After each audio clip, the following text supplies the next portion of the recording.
Ladies and gentlemen, please welcome into the ring from Brighton, Chris Eubank Jr.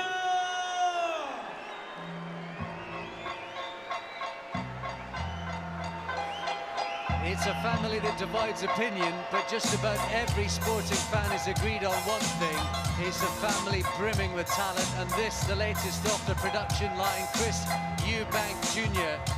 Plenty of people wondering what he's doing in a ring 5 or so weeks away from his biggest date yet.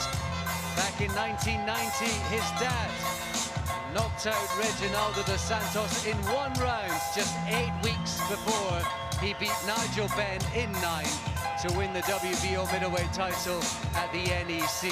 Is history about to repeat itself? I suspect against Omar Siala, the fight may take less time than Bunsey's post-fight interview.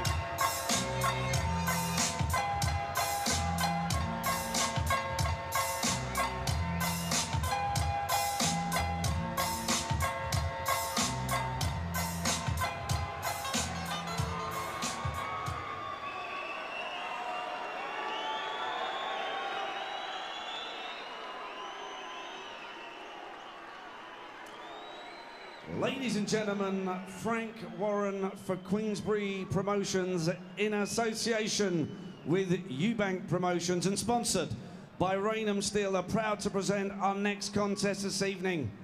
It's 8 3-minute rounds in the middleweight division. Firstly, fighting out of the red corner with a record of 23 wins, 17 losses, 3 draws with 10 KOs to his name.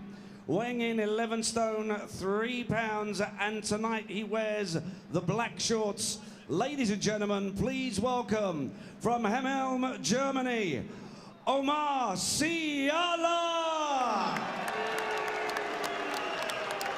And across the ring in the blue corner, with an impressive unbeaten record that reads 17 wins with 12 KOs to his name.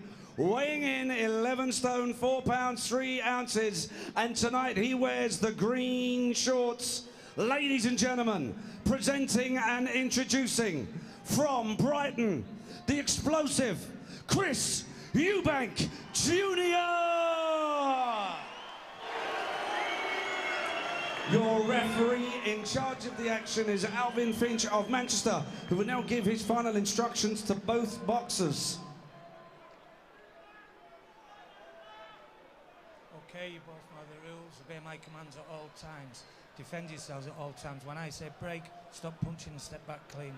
Good luck to both of you. Touch both. Ladies and gentlemen, 8 3-minute rounds. Well, nobody's thinking this is a banana skin. Nobody's worried about what Omar Siala is going to do tonight.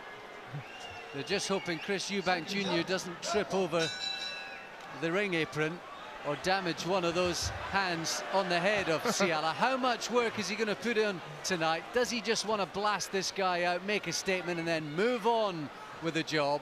As ever, with Chris Eubank Jr., you never know. Well, that's what he always wants to do, isn't he? He doesn't want to do too much work, only what's necessary. But like I keep saying, you know, he's very lazy. He's boxing lower opposition, but when he lets his hands go, he looks something special. We've got to be honest. If he can do this at a higher level, and we'll find out next month, then he's a real dangerous and a phenomenal fighter. Because he carries some power, that's for sure. And although he's won his last 2, Siala, he has lost 3 of his last 6, and every single one of those defeats came inside the first 3 rounds. Set the stopwatches, folks. I'm not sure we're going to get out of the first. He mixes it up though, doesn't he, Eubank? To be fair, it's not all headshots with him. He's a heavy-handed guy, you know. He'd just be happy just to keep bludgeoning you to the head so you fall over. But he looks to work the body as well. Absolutely. A little wide with the punches, yeah. Maybe. No, I'm not going to be that critical of him this time. I'm going to be all positive.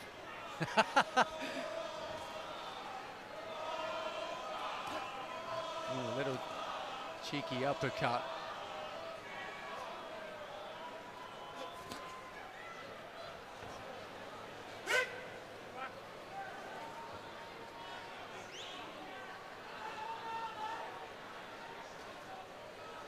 And meanwhile, over in Spain, a young man takes a deep breath.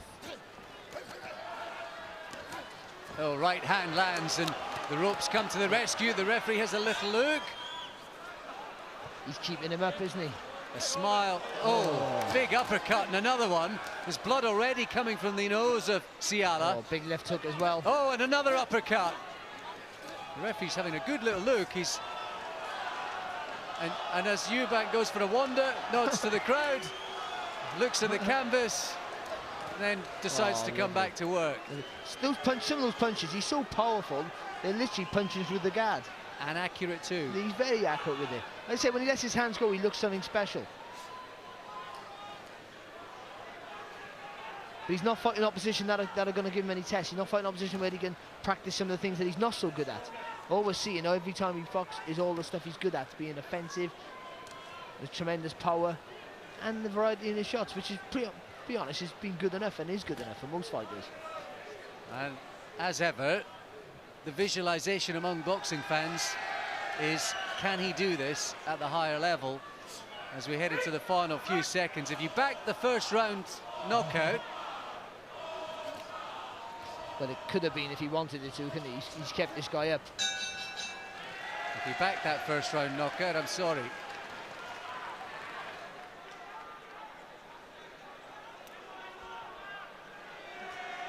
Dad's in the ring. Lovely polished shoes. I'm not sure how you describe that particular sartorial get-up. You can only have one in the ring at one time. Ah. So Chris, you're going to have to step out right. Ah. Can you hear that, folks? Brilliant. Brilliant. Now we've seen it all. So I think someone, an inspector from the British Yeah, Border that's right. Control. Yeah. It was funny because Steve Bunch just tapped me on the shoulder and said, you know, the one cornerman in the ring at one time. And guess who stepped out?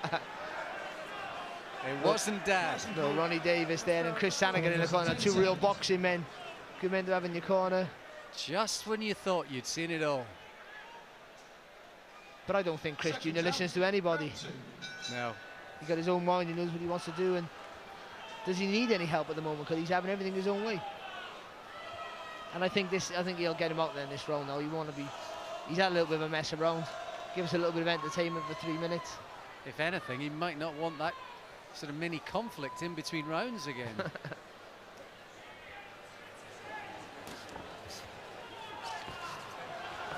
Quite like the colours, Barry, on his shorts, the sort of green and maroon angle. I don't know what the symbolism is. Quite natty. Crowd getting into it. There's an element of the show about this, and Barry, he got a great reception when he was in Manchester. Yeah. He's had quite a good reception tonight in Liverpool too. Well, you know, I think it helps trade a little bit off his dad's name, but also he's entertained, isn't he? You see some things you don't normally see. You've seen one shot in the first round, that weird uppercut. He threw it from almost like he had his back to the opponent. It was like a real trick shot. So you see things you don't usually see off a guy. So it's entertainment, and we're all here to be entertained. You know, the purists won't love some of the stuff he does, but in this fight, to be fair, except for the little walk around, he's been quite proactive. And do you think we're still going to get this on November 29th? To an extent, because that's the way he is. You won't get away with a lot of stuff. No, the real question is can Billy Joe frustrate him? And if Billy Joe can take the power, which I think he can, you know, I think he's a tough kid with good boxing skills. I think he's in for a genuine fight. Eubank. As the uppercuts flying again from Eubank Jr. Throwing lots of punches, not all of them landing, in fact, very few. Oh! Massive uppercut again. Siala took that well. Referee steps in, it's all over. 1 minute 10 left on the clock in the second. And it's another stoppage for Chris Eubank Jr. Maybe the referee who took his time against Sverbinsky back in May. And remember, Eubank helped him along the way because he kept going for little walks that night, but he was on it tonight, and maybe a little premature, but I think it just shortened the inevitable. I don't think so, because it's not as if that's the first heavy shot that he's taken. Look at that, it's a sickening uppercut. He's up against the ropes and he took another uppercut there. That's enough. He already took a hiding for what, 4 minutes or whatever it was. That's enough. That's enough. The kid was game. He was tough. You know, he took his licks, but he had nothing to come back with. He was only going to get really seriously hurt. I know the crowd booing because they want to see that show real knockout. I understand that, but listen, Eubank, look, he looks, when he lets his hands go, I keep saying the same thing, he looks very, very good. November the 29th, we're going to see him not have everything his own way. Is he going to be like his dad, step up to the plate? Time will tell. Yeah, listen, let's be honest. This was foreplay, and in all honesty, folks, it was kind of teenage fumbling, really, wasn't it? So the main thing is coming up on November 29th, and how that plays out, we can't wait. 50 of round 2, your referee has stopped the contest. He deemed that Omar Siala was in no position to continue. The winner in the blue corner, from Brighton, Chris Eubank Jr. 6 straight wins in 2014, 10 successive knockouts. The last hurdle before Billy Joe Saunders on November 29th at the XL has been cleared. D-Day awaits. A young man in Spain breathes a huge sigh of relief. Absolutely right, Alex. Boos for Eubank in the ring. That's not the first time those two guys have heard boos in the ring, but the big test awaits, and looking very closely at Chris Eubank Jr. There would not appear to be any mark on him that could jeopardise that big date next month. And Steve Willis, I want to bring a couple of things to your attention first of all. First of all, Chris Eubank Sr., end of the round, gets into the ring with Ronnie Davis, and Davis is the one who is told to get out of the ring, which is a very interesting little interlude, and just shows that there's always something new to be seen in boxing. Here we go. Yeah, you know, the border control rules, I think you're only allowed one person in the ring at any one time, or in between rounds. And of course, the ball inspector there, you know, was knew every rule, knew whatever rule it was, and Davis had to leave the ring. And what Chris was doing, they're just standing there looking. What that was doing his son for any good, I don't know. But it's part of the show, part of, shall we say, the game that the Eubank seem to have with boxing. Yeah, it is an amazing show as well, and perhaps there was some sort of telepathic understanding between dad and son there.